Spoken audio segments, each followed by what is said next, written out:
या वर्षातला 2025 मधला या तिसरा पर्व असा आणि हा तरवाडी पिरवाडी मर्यादित असा 40+ आणि यंग जनरेशन असे हे सामने होतात.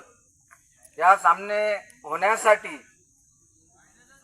खूप साऱ्या खेळाडूंनी यासाठी योगदान दिलेलं आहे. आर्थिक स्वरूपात तसंच अंग मेहनतीत केल्याने बरोबर. तू पव्याचा पण माका अभिनंदन करूचा लागात, कारण ह्या युट्यूबचा लाईव्ह जर दाखवता आपल्याला तो आपलो पव शेडगो कायम तो हिरिरीन काम करता, तर माका याक जरा समाधान वाटता. अख्ख्या महाराष्ट्रात या युट्यूब आपला जाता तरवाडी पिरवाडीचा. तो भाई सारंग काय म्हणता तो बघूया.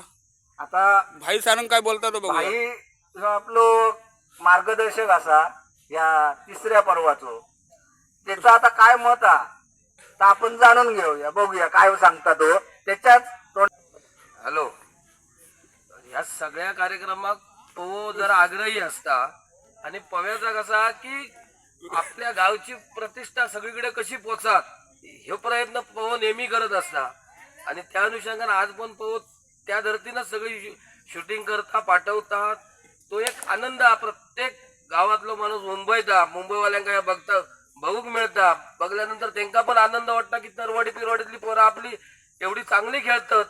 आणि त्या अनुषंगान होणारो एक वेळ म्हणण्यापेक्षा एक प्रत्येकाचा टाइमपास. आज 40 वर्षाच्या पुढच्या खेळणारे असत तुम्ही बघशाल पाहून नंतर युट्यूब द्वारे सगळ्यांना तुमका लाईव्ह दाखवतलो तर तुम्ही बघा आणि त्याच्यानंतर तुम्ही समजा की बाबा तरवाडी बिरवाडीतले सामने कसे होतात हे तुमका नक्कीच समजले.